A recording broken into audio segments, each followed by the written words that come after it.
Of course, Sean. Oh, is it giving you grief? So, what I have here is my... Ooh, yes. Z, one per... This is a test, not an interval. We have to find your interval menu. Yeah. Okay. We'll find it. It's all good. How did you get to there? Exit. So I hit test. Go back to, was it exit? Yeah. Try INTR. So just go back. Z. You guys hit test. Aha, let's try that. That's it. Come on. Inter, I guess, this is kind of strange. I don't know, the INT. That's what you need. So tests we're going to get to. Did you get a chance to watch from Tuesday? I drew 244 and I said we're going to do hypothesis testing and interval estimation. That's why you have two different menus. Okay. The tests we'll get to, I'm thinking about 4 weeks. Okay. Cool? Cool. Awesome. Okay, we're over here, right? Yeah.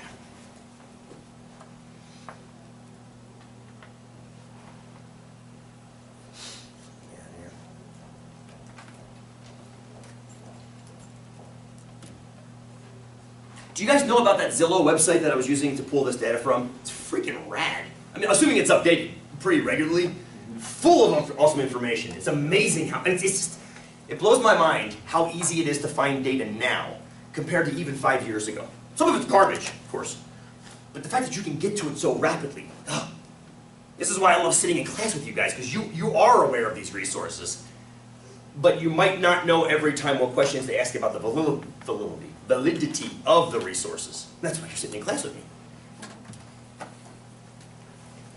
Right. New color. Blue.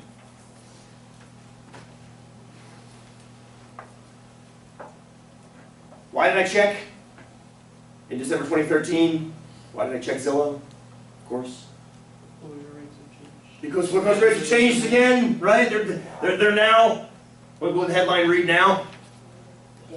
They're the lowest they've ever been, or something along that. They're down, they're dropping.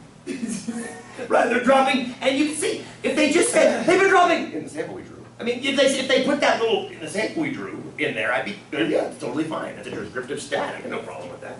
Who used that word earlier, descriptive stat? That was a perfect thing to say. Right, was that you? Yeah. If all you were comparing was your samples, then yeah, go home, you did it, that's the right thing.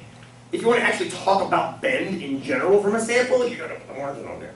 So 7.3 or 7.4% is the middle of that interval, yes? Yes? Yes. Did I put the right numbers in? I did, good. That's down 2% from the p-hat in 2010. That's down 2%. But the problem is you have to slap the margin on there, don't you?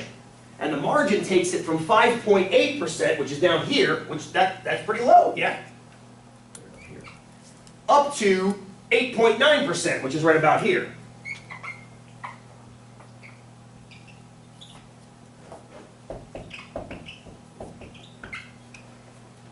Oh, and I've got the camera pointed at the wrong board.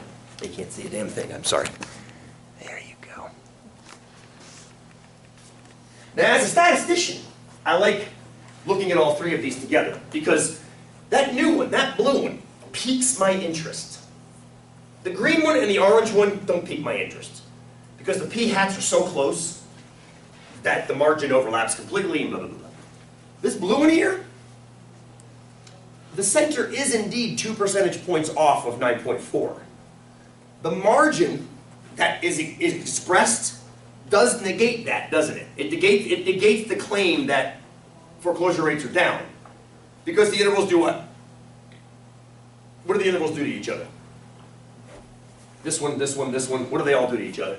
Overlapping. They're all overlapping, which means we can apply the same argument of play the game of where the actual value is. This one could be up here, right? This one could be up here, while this one is down here. It's possible, or this one is down here. However, I like what Chris said earlier about the margins with larger samples being smaller. Suppose you truly believe, after seeing this one, that the foreclosure rate in Bend is indeed lower. It's just that the margin was too wide to catch it. In other words, you have very low power. Who asked about the errors last time, the type 1 and type 2? We brought that up. Was that you, Connor, about the card deck? We went back to the card deck example. Somebody here did. I don't remember. I'm going to give you credit for it, Connor. Awesome. So your interval with a small sample has what's called low power. There's confidence and there's power. They mean two different things. We'll develop as we go through this course. So Chris if we increase the sample size, we can increase the power of the interval. So just pretend for a minute, and you're going to see why this is pretend for a minute. We repeated this example with 10 times as many items in the sample and got the exact same results. So in other words, instead of going with 1102, we went with 11,000. We were able to get 11,000 houses in the sample. And instead of coming up with 7%, which would have been, what was that? It was 81 houses, we got 810 houses. Well, 810 out of 11,000 is still 7.4%, isn't it?